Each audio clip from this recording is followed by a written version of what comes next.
এখানে আমি বাংলা ব্যাকরণ 15 দিনে কিভাবে শেষ করেছি তা দেখাচ্ছি। এই চ্যানেলটাই আমি করেছি এমন যে শুধু আমি আমার পড়াশোনার আইডিয়াটা শেয়ার করব আর কিভাবে পড়ছি তা দেখাবো।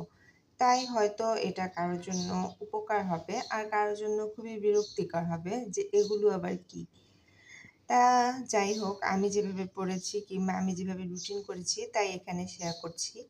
পড়ার আগে একটা রুটিন করেছিলাম যে 15 দিন কিভাবে আমি বাংলা ব্যাকরণটা শেষ করতে পারবো।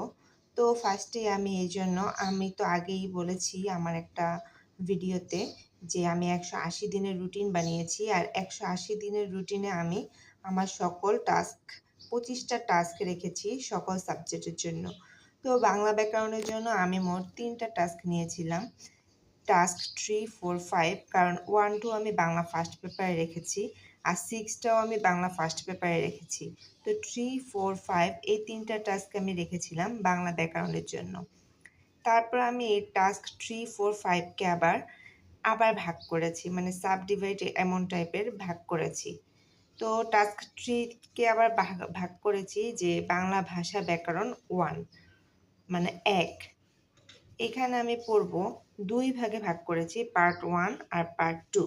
তো পার্ট 1-এ রেখেছিলাম বাংলা ভাষা, লিপি, ব্যাকরণ, ব্যাকরণ গ্রন্থ ও আলোচ্য বিষয় আর পরিভাষা, মানে এই টপিকসটার সাথে আমি পরিভাষা যে টপিকসটা সেটাও পড়ব।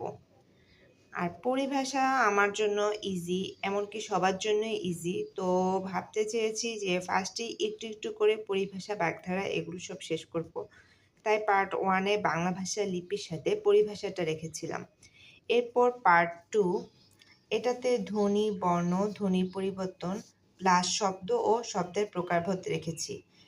যে আমি পার্ট 2-তে টাস্ক 3-এর পার্ট 2-তে এই দুইটা পড়ে ফেলবো, ধ্বনি পড়বো আর শব্দ ও শব্দের প্রকারভেদ পড়বো। তাহলে এভাবে আমি আমার টাস্ক 3টা কমপ্লিট করেছি এই দুইটা পার্টের মাধ্যমে। এরপর আমি টাস্ক 4 নিয়েছি।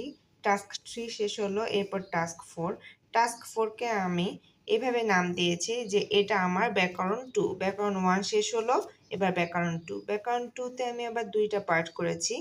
একটা পার্টে রেখেছি বাক্য ও শব্দশুদ্ধি আর বাগধারা ও প্রবাদ। মানে আমার কাছে মনে হয়েছে ওগুলো যেহেতু এতক্ষণ কঠিন পড়েছি তাই এখন একটু ইজি ইজি রাখি। তাই আমি কি করছি, টাস্ক 4-এ ইজি ইজি জিনিসগুলোই রেখেছি। পার্ট 1-এ রেখেছি বাক্য ও শব্দশুদ্ধি আর বাগধারা ও প্রবাদ, যেগুলো পড়তে ভালোই লাগে। এরপর পার্ট 2-তে রেখেছি সন্ধি আর সমার্থক ও বিপরীত শব্দ, এগুলো ইজি। মানে এই দুইটা পার্টের মাধ্যমে আমি আমার টাস্ক 4টা কমপ্লিট করব। দেন আমি টাস্ক 4, 5, 3, 4, 5 এর মধ্যে 3 নাম্বার টাস্কটা হচ্ছে বাংলা ভাষায়ন বা ব্যাকরণ 3। মানে এই 3 নাম্বারটা দিয়ে আমার বাংলা ব্যাকরণ শেষ হবে। তো এখানে পার্ট 1-এ রেখেছি কারক ও সমাস আর পার্ট 2-তে রেখেছি প্রকৃতি ও প্রত্যয় এবং উপসর্গ ও অনুসর্গ। তো এখানে যদি 6টা পার্ট দেখা যায়, যেহেতু 3টা টাস্কের মধ্যে 6টা পার্ট, কিন্তু 6টা পার্ট এক একটা পার্ট যদি 2 দিন করে লাগে তাহলে 6 দুগুণে 12, মানে 12 দিনে আমার পুরো 3টা টাস্ক কমপ্লিট হয়ে গিয়েছে। যেমন আমি রুটিনটা করেছিলাম এমন, ফার্স্টে আমি 1 সেপ্টেম্বর থেকে পড়াশোনা শুরু করেছি। তো 1 সেপ্টেম্বরে ধ্বনি, বর্ণ, ধ্বনি পরিবর্তন রেখেছিলাম, যদিও এটা আমি পরে পড়েছি, ভালো লাগছিল না, মনে হয়েছে সহজগুলো দিয়ে শুরু করি। তাই ফার্স্টেই এই 2 তারিখ থেকেই, মানে হচ্ছে আমার 1 তারিখ লিখেছিলাম যদিও এভাবে। তো ফার্স্টেই পরিভাষা 2 তারিখ আর সমার্থক শব্দ 2 তারিখে শেষ করেছি। এরপর 3 তারিখে বিপরীত শব্দ শেষ করেছি, 4 তারিখে এক কথায় প্রকাশ আর 5 তারিখে বাগধারা। এভাবে আমার 1, 2, 3, 4, 5, মানে মোট 5 তারিখে আমার এই কয়েকটা টপিকস আমার শেষ হয়ে গিয়েছে, যেগুলো সবই হচ্ছে সহজ আর সহজ আর কি।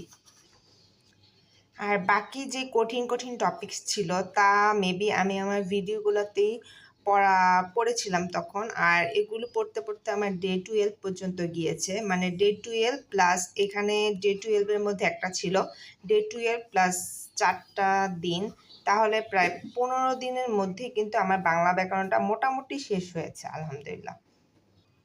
অর্থাৎ আমি বলতে পারি যে এই সকল টপিকস আমার কম বেশি মিলিয়ে 15 দিনে শেষ করা সম্ভব হয়েছে। যদিও বলতে পারি যে খুব ভালো করে না হলেও, যেহেতু আমি প্রাইমারি লেভেলের পড়াশোনা শুরু করেছি, তাই আমার কাছে মনে হচ্ছে আমি একদম হাফিজি মুখস্থ, মানে অনেক ভালো করে না হলেও অন্তত এটা দিয়ে আমার একটা ধারণা পেয়েছি পুরো ব্যাকরণটা নিয়ে। আর সেজন্যই আমি তাই শেয়ার করছি। আর এটাই হচ্ছে, হয়তোবা এটা অনেকের জন্য হাস্যকর যে এগুলো কোনো পড়া, কিন্তু আমার জন্য এটাই আলহামদুলিল্লাহ অনেক, যে আমি অন্তত একটা ধারণা তো পেয়েছি। আর কিভাবে ধারণাটা পেয়েছি জাস্ট এটাই আমি তুলে ধরেছি 15 দিনের মধ্যে। ওকে, ঠিক আছে, তাহলে আজকের জন্য আল্লাহ হাফেজ।